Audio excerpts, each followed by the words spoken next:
ओम शांति। अॼु जी मिली तारीख़ 9/11/2025। अॼु अव्यक्त बाप दादा जो डिवाइस कोर्स 30/11/2007। सत्यता ऐं पवित्रता जी शक्ति खे स्वरूप में लाहींदे बालक ऐं मालिकपन जो बैलेंस रखो। सत्यता ऐं पवित्रता जी शक्ति खे स्वरूप में लाहींदे बालक ऐं मालिकपन जो बैलेंस रखो।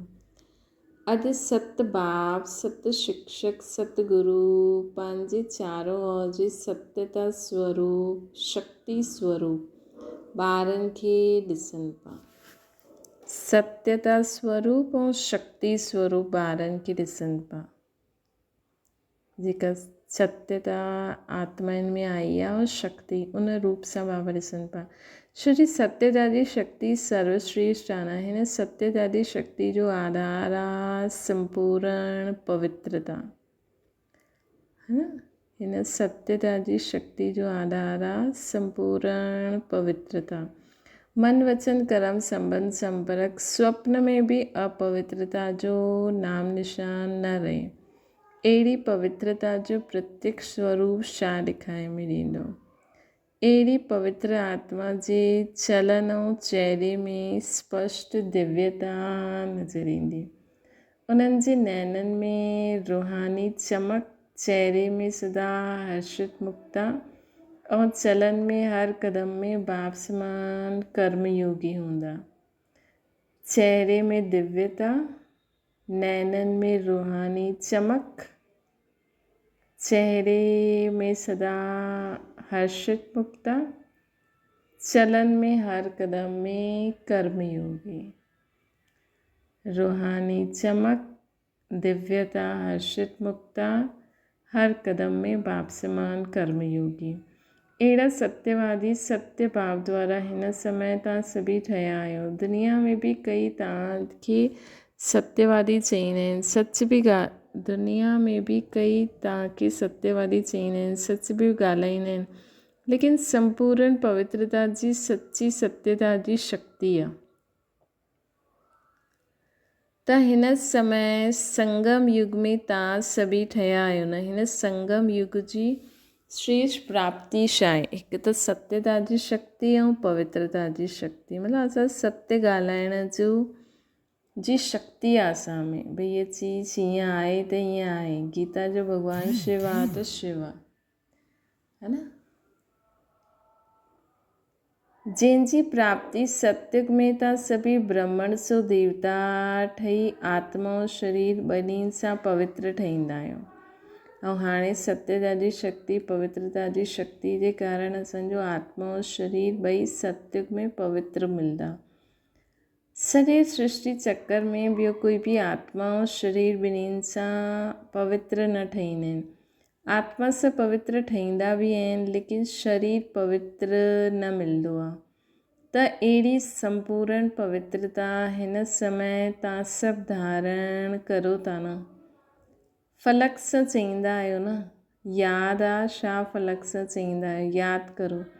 सभी दिलि सां चईंदा आहिनि, अनुभव सां चईंदा आहिनि कि पवित्रता त असांजो जन्म सिद्ध अधिकार आहे। जन्म सिद्ध अधिकार सहज प्राप्त थींदो आहे। छो जी पवित्रता व सत्यता प्राप्त करण जे लाइ तव्हां सभिनि पहिरियों पंहिंजे सत्य स्वरूप आत्मा खे ॼाणे वरितो न। पंहिंजे सत्य बाप शिक्षक सतगुरु खे पहचाने वरितो न, है न। त बाबा चवनि था पवित्रता ऐं सत्यता प्राप्त करण लाइ तव्हां सभिनि पहिरियों पंहिंजे सत्य स्वरूप आत्मा खे ॼाणे वरितो न, है न। आत्मा खे ॼाणे वरितो, पंहिंजे बाबा खे शिक्षक सत बाप शिक्षक सतगुरु खे पहचाने वरितो या पाए वरितो। जेसि ताईं कोई पंहिंजे सत बाप सत स्वरूप व सत बाप खे न ॼाणंदा आहिनि त संपूर्ण पवित्रता सत्यता जी शक्ति अची न सघे। आत्मा ऐं बाबा खे जेतिरो असां ॼाणंदासीं ख़ुदि खे ऐं बाबा खे, उन अनुसार असांखे पवित्रता ऐं सत्यता जी शक्ति ईंदी। वाइस वर्सो त जेसि ताईं न ॼाणंदासीं तेसि ताईं संपूर्ण न ईंदी। त तव्हां सभी सत्यता ऐं पवित्रता जी शक्ति जा अनुभवी आहियो न। उहो माण्हू प्रयत्न कंदा आहिनि लेकिन यथार्थ रूप में न पंहिंजे स्वरूप न सत्य भाव जे यथार्थ स्वरूप खे ॼाणे सघंदा आहिनि। दुनिया वारा ऐं तव्हां सभिनि हिन समय जे अनुभव द्वारा पवित्रता खे सहज अपनायो आहे। त हिन समय जी प्राप्ति जी प्रालब्ध देवताउनि जी पवित्रता नेचुरल ऐं नेचर आहे। त हिन समय प्राप्ति जी प्रालब्ध छा आहे? देवताउनि जी पवित्रता नेचुरल ऐं नेचर आहे। अहिड़ी नेचर जो अनुभव तव्हां ई प्राप्त कंदा आहियो न। अहिड़ी नेचर जो अनुभव तव्हां ई प्राप्त कंदा आहियो।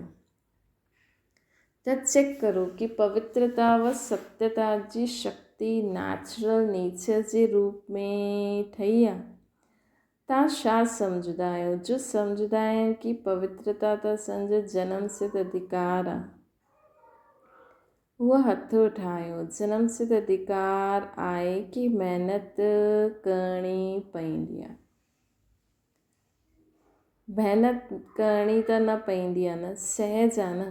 छो जो जनम सिद्ध अधिकार त सहज ई प्राप्त थींदो आहे, महिनत न करणी पवंदी आहे। दुनिया वारा असंभव सम्झंदा आहिनि। तव्हां असंभव खे संभव सहज ठाहे छॾियो आहे। त नए ॿार आया जो पहिरीं बार आया आहिनि उहो हथु उठायो। अच्छा, जो नया ॿार आहिनि मुबारक हुजे। नया पहिरीं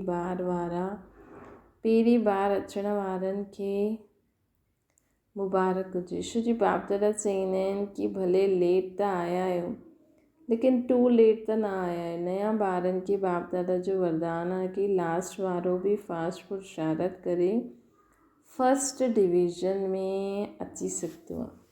फर्स्ट नंबर न लेकिन फर्स्ट डिवीज़न में। त नए ॿारनि खे एतिरी हिमत आहे, हथु उठायो जो फर्स्ट ईंदा। ॾिसणो आहे टीवी में तव्हांजो हथु ॾेखारे में ॾिए थो। अच्छा, हिमत वारा आहियो, मुबारक हुजे हिमत जी। ऐं हिमत आहे त बाप जी त मदद आहे ई, लेकिन सर्व ब्राह्मण परिवार जी बि शुभकामना आहे। तव्हां सभिनि जे हथ आहिनि। इन जे लाइ जो बि नया पहिरीं बार आया आहिनि उन्हनि सभिनि जे प्रति बाप दादा ऐं परिवार जी तरफ़ दोबारा पदम गुणा बधाई हुजे।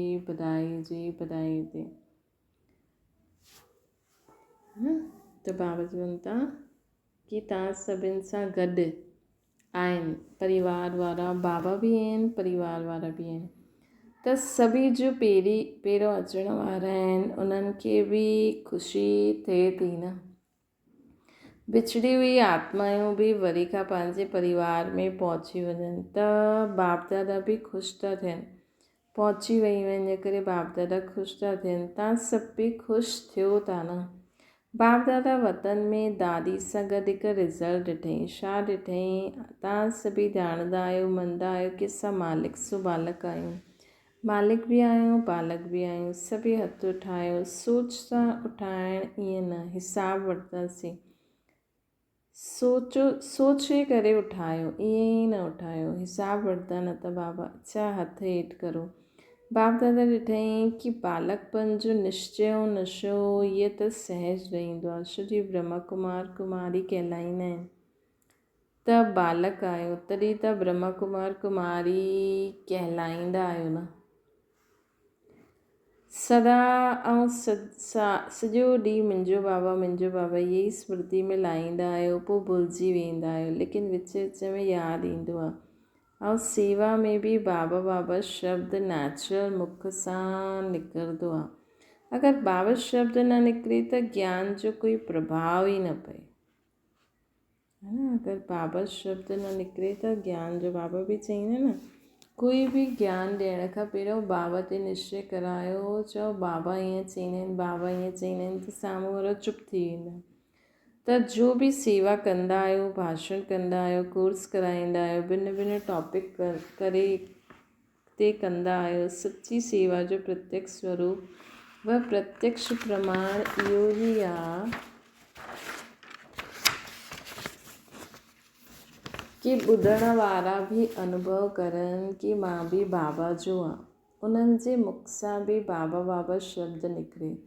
कोई ताक़त आहे ईअं न, अच्छा ईअं न, सुठो आहे ईअं न, लेकिन मुंहिंजो बाबा अनुभव करनि। मतिलबु असां एॾो दिलि सां बाबा जो परिचय ॾेई उन्हनि खे ईअं चऊं, हा बाबा ईअं चईंदा आहिनि, उहो अंदरि प्यारु निश्चय हुजे कि साम्हूं वारो बि चए कि हा मुंहिंजो बि बाबा आहे। इन खे चईंदासीं सेवा जो प्रत्यक्ष फल। त बालकपन जो नशो व निश्चय पोइ बि सुठो रहंदो आहे, लेकिन मालिकपन जो निश्चय नशो नंबरवार रहंदो आहे, है न। बालकपन जो नशो व निश्चय सुठो आहे, लेकिन मालिकपन जो नंबरवार आहे निश्चय नशो। त बालकपन सो मालिकपन जो प्रैक्टिकल चलन ऐं चहिरे सां नशो कॾहिं ॾेखारे में ॾींदो आहे, कॾहिं घटि थी वेंदो आहे। वास्तव में तव्हां डबल मालिक आहियो, हिकु बाप जे खज़ाने जा मालिक, सभई मालिक आहियो न खज़ाने जा। ऐं बाबा सभिनि खे हिकु जेतिरो ई खज़ानो ॾिनो अथई। कोई खे लख ॾिनो अथई, कोई खे 1000 ॾिनो अथई, ईअं न। सभिनि खे सभु खज़ाना बेहद जा ॾिना अथई। ईशू जी बाप वटि बेहद जे खज़ाने आहिनि, कम न आहे। त बाप दादा सभिनि खे सर्व खज़ाना ॾिना अथई ऐं हिकु जेतिरो ॾिनो अथई। बाबा सभिनि खे सभु खज़ाना बि ॾिना अथई ऐं हिकु जेतिरो ई ॾिनो अथई। ॿियो कोई स्वराज्य जे मालिक आहियो, हिन करे बाप दादा फलक सां चईंदा आहिनि कि मुंहिंजो हिकु ॿार राजा ॿार आहे।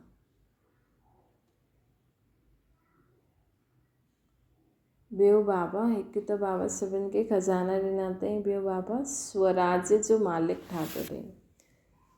कहिड़ो कहिड़ो खज़ानो अथई? हिकु त खज़ाना ज्ञान गुण शक्तियूं,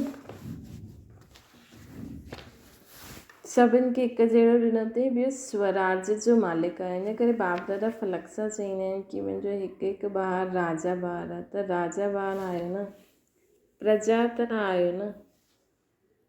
राजयोगी आहियो कि प्रजा योगी आहियो? राजयोगी आहियो न, त स्वराज्य जे मालिक आहियो।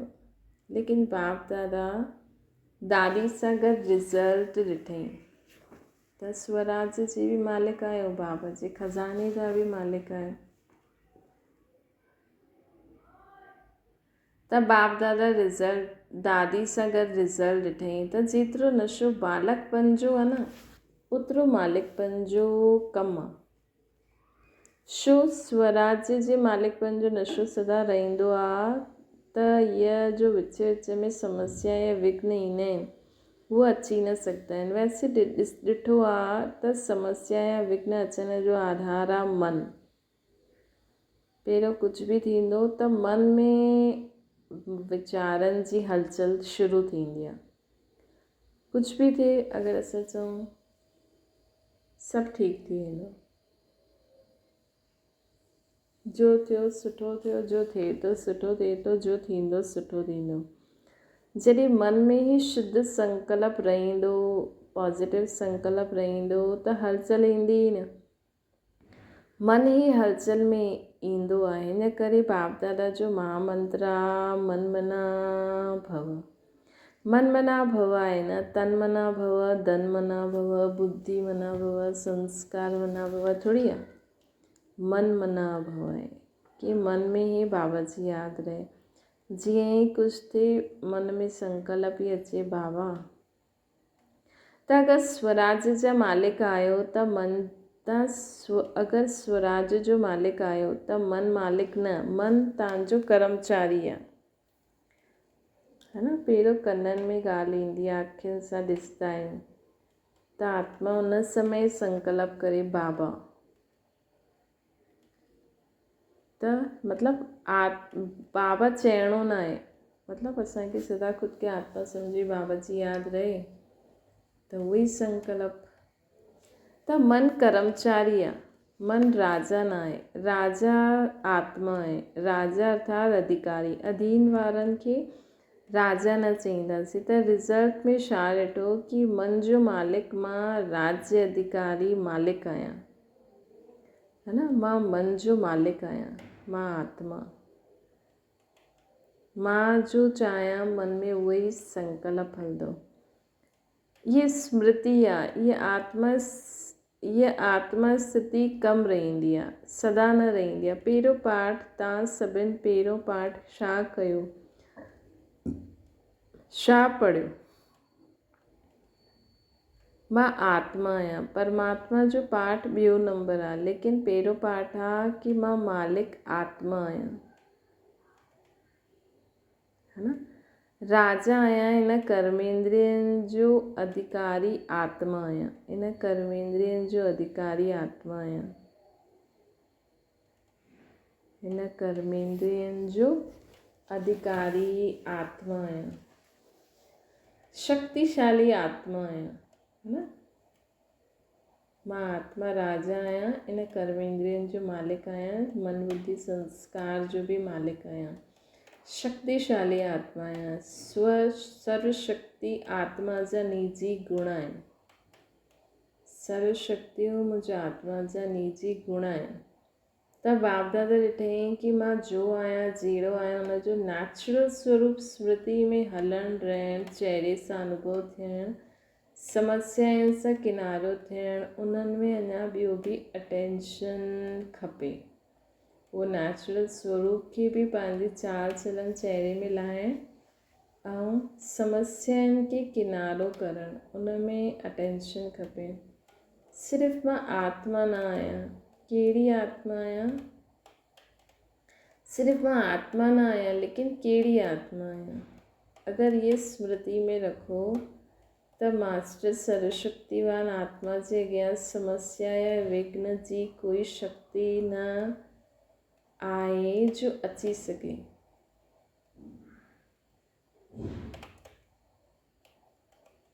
है न। मां आत्मा आहियां, लेकिन कहिड़ी आत्मा आहियां? अगरि ये स्मृति में रखो त मास्टर सर्वशक्तिवान आत्मा जे अॻियां समस्या या विघ्न जी कोई शक्ति न जो अची सघे।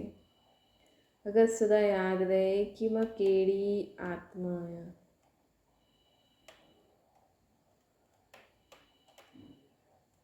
हाणे बि रिज़ल्ट में कोई न कोई समस्या या विघ्न ॾेखारे में ॾींदो आहे। ॼाणंदा आहियो, लेकिन चलन चहिरे में निश्चय जो प्रत्यक्ष स्वरूप रूहानी नशो उहो ॿियो ई प्रत्यक्ष थियणो खपे, है न। ॼाणंदा आहियो कि मां आत्मा आहियां, लेकिन उहो चलन ऐं चहिरे में निश्चय जो प्रत्यक्ष स्वरूप रूहानी नशो व प्रत्यक्ष ॾेखारे में ॾियणो खपे। हिन जे लाइ ये मालिकपन जो नशो, इनखे बार बार चेक करो।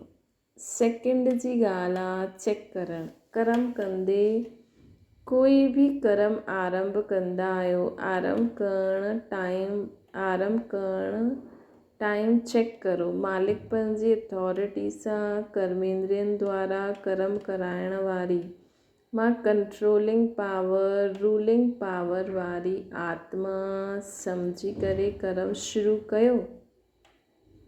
मां कर्म करण खां पहिरियों छा चेक करो कि मालिकपन जी अथॉरिटी सां,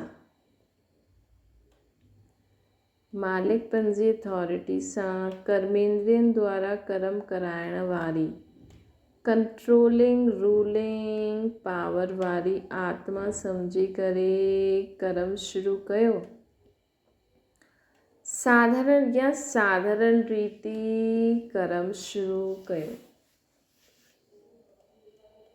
स्मृति स्वरूप सां कर्म आरंभ करणु ऐं साधारण स्थिति में कर्म आरंभ करणु, उन में ॾाढो फ़र्क़ु आहे।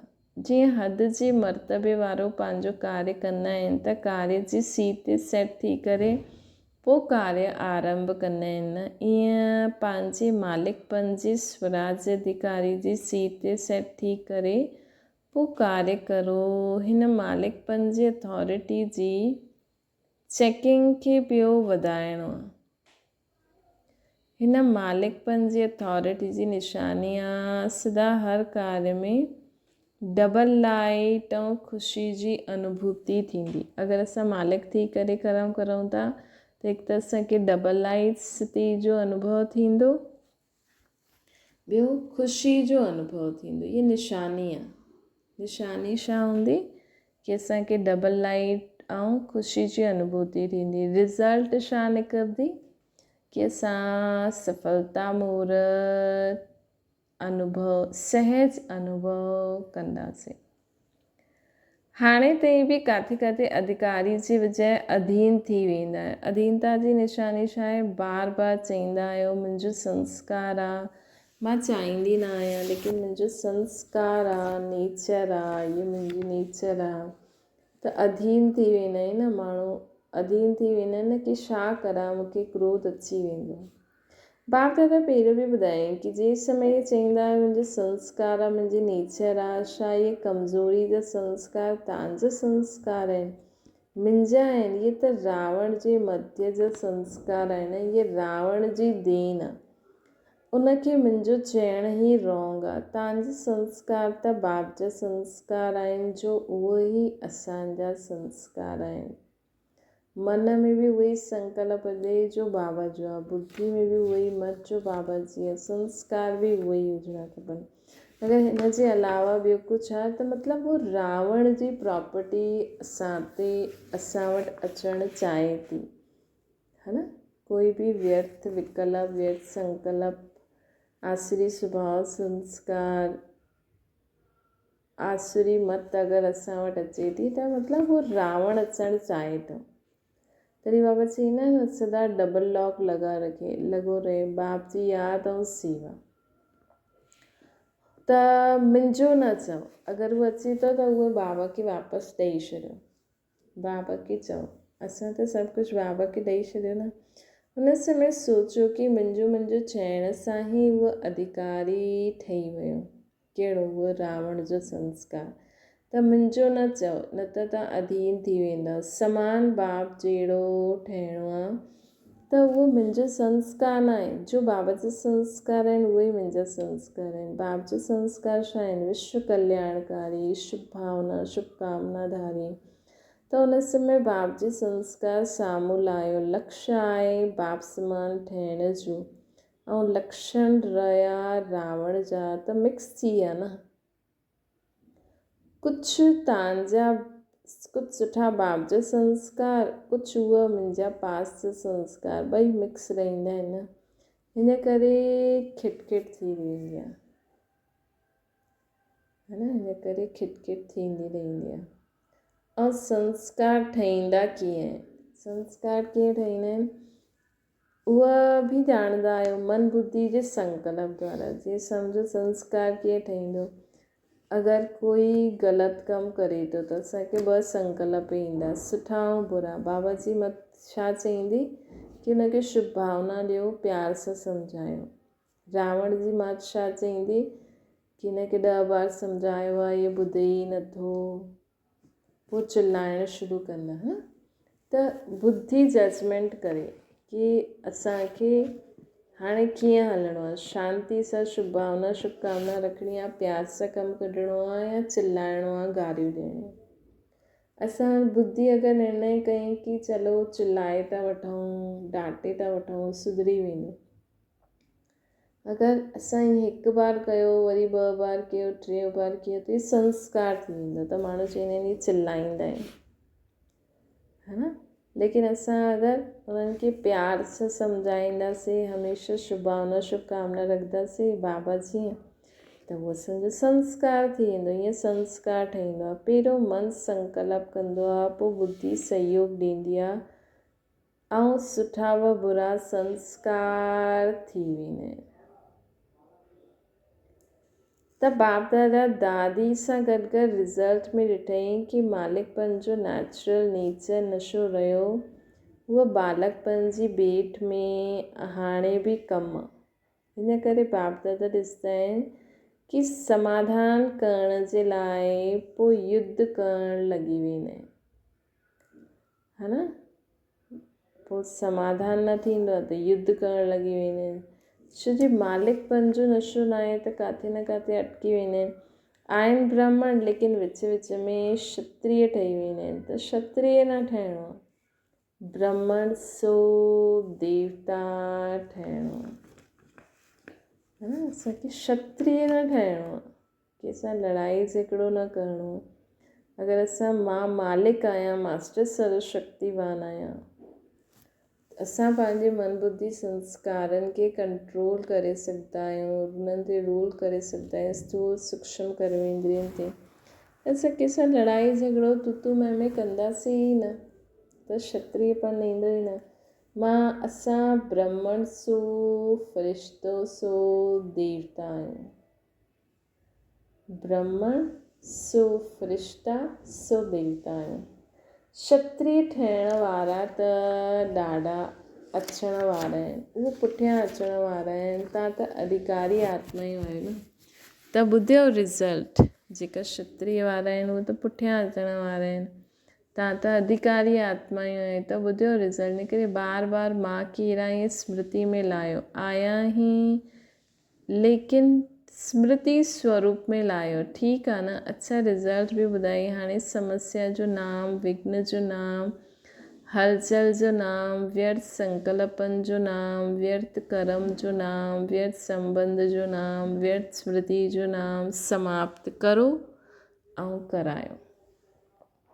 सदा समर्थ मां आत्मा बाप समा, बाक़ी सभु व्यर्थ ख़त्म, समस्याएं ख़त्म, विघ्न ख़त्म, हलचल ख़त्म, व्यर्थ ख़त्म, व्यर्थ संकल्प, व्यर्थ कर्म, व्यर्थ संबंध, व्यर्थ स्मृति, सब समाप्त।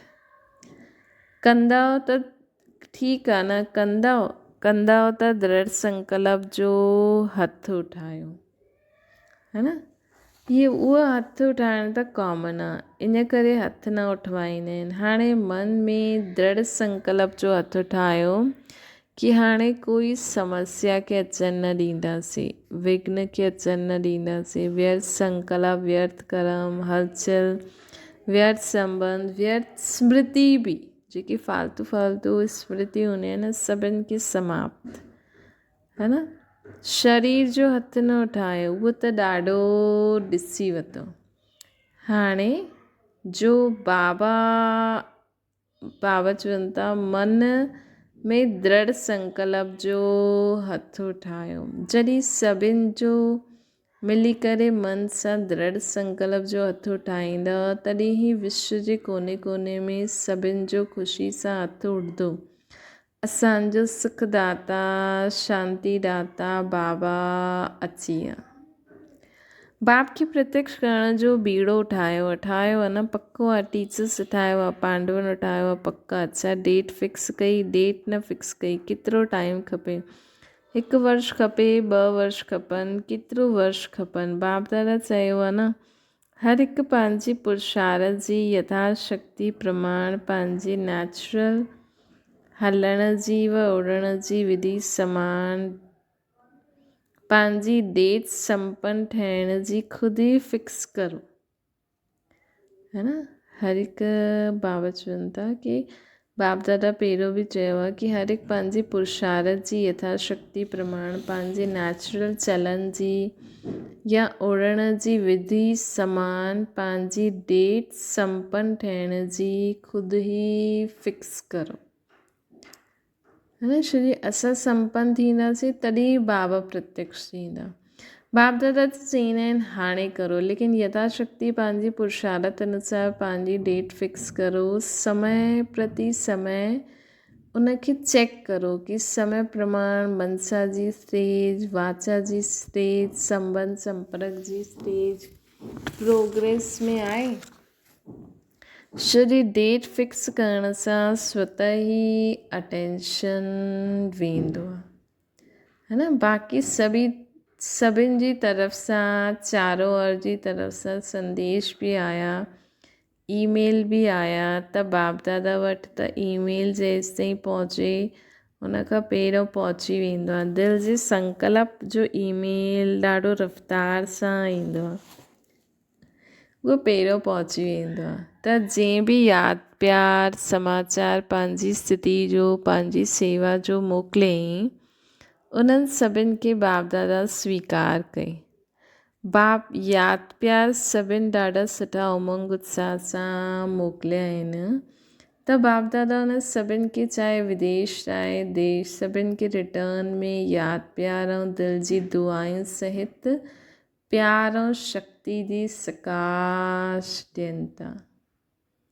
अच्छा, सभु कुझु ॿुधियो, जीअं ॿुधणु सहज लॻंदो आहे न, ईअं ॿुधण खां परे स्वीट साइलेंस जी स्थिति बि जॾहिं चाहियो जेतिरो समय चाहियो ओतिरो समय मालिक थी करे पहिरियों विशेष आहे मन जे मालिक।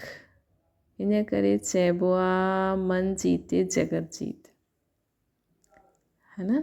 त हाणे जेतिरो समय असां चाहियूं स्वीट साइलेंस स्थिति में स्थित थी वञूं बाबा वटि परम धाम।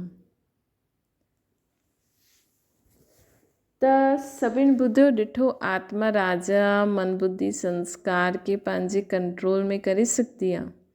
मन बुद्धि संस्कार टिन्हिनि जा मालिक ठही ऑर्डर करो। स्वीट साइलेंस जो त अनुभव करो कि ऑर्डर करण सां अधिकारी ठहिण सां टई ई ऑर्डर में रहंदा आहिनि। हाणे अधिकार जी स्टेज ते स्थित थी वञो। बाप दादा ड्रिल कराई, चारों ओर जे सदा चारों ओर जे सदा सुमानधारी सत्यता जी शक्ति स्वरूप, पवित्रता जे सिद्धि स्वरूप, सदा अचल अडोल स्थिति जे अनुभवी, सदा अचल अडोल स्थिति जे अनुभवी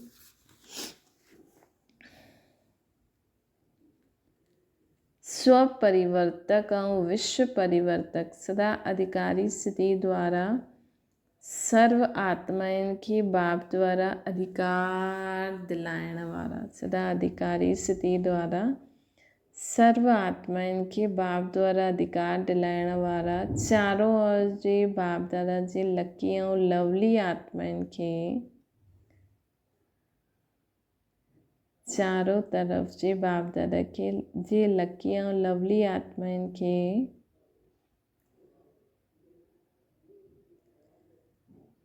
परमात्म यादि प्यार दिलि जी दुआयूं स्वीकार हुजनि ऐं बाप दादा जे मिठे मिठे ॿारनि खे नमस्ते भी स्वीकार हुजे। अच्छा, वरदान स्वयं के स्वयं ही परिवर्तन करे विश्व जे आधार मूर्त ठहिण वारा श्रेष्ठ पद जे अधिकारी ठहो। श्रेष्ठ पद पाइण लाइ बाप दादा इहे शिक्षा ॾियनि था कि ॿार स्वयं खे बदिलो। स्वयं खे बदिलण जे बजाए परिस्थिति खे व अन्य आत्माउनि खे बदिलण जो सोचता आहियो या संकल्प ईंदो आहे कि ये सैल्वेशन मिले, सहयोग सहारो मिले त परिवर्तित थियूं। इहे कहिड़े बि आधार ते परिवर्तन थियण वारनि जी प्रालब्ध बि आधार ते ई रहंदी, है न। उन्हनि जी प्रालब्ध बि आधार ते रहंदी, छो जे जेतिरनि जो आधार वठंदव ओतिरो जमा जो खातो शेयर में बटी वेंदो, है न। अगरि तव्हां सोचंदा सैल्वेशन मिले, इन्हनि जो सहयोग मिले, ये परिवर्तन थी वञे, ये समस्या परिवर्तन थी वञे त असां करूं, त तव्हां उन्हनि जो आधार वठो त उन्हनि खे बि शेयर मिली वेंदो। इन करे सदा लक्ष्य रखो कि स्व खे परिवर्तन थियणो आहे। मां स्वयं विश्व जो आधार मूर्त आहियां। मां स्वयं विश्व जो आधार मूर्त आहियां। स्लोगन आहे, संगठन में उमंग उत्साह श्रेष्ठ संकल्प सां सफलता आहे ही। संगठन में उमंग उत्साह हूंदो, सुठा संकल्प हूंदा त सफलता थी वेंदी। अव्यक्त इशारो, जीअं कोई कमज़ोर हूंदो आहे त उनखे शक्ति भरण लाइ ग्लूकोज चढ़ाईंदा आहियूं। ईअं जॾहिं पंहिंजे शरीर सां परे अशरीरी आत्मा सम्झंदा आहियो त इहे साक्षीपन जी अवस्था शक्ति भरण जो कमु कंदी आहे। ऐं जेतिरो समय साक्षी स्थिति अवस्था जी स्थिति रहंदी ओतिरो भाव साथी बि यादि रहंदो अर्थात साथ रहंदो। अच्छा, ओम शांति।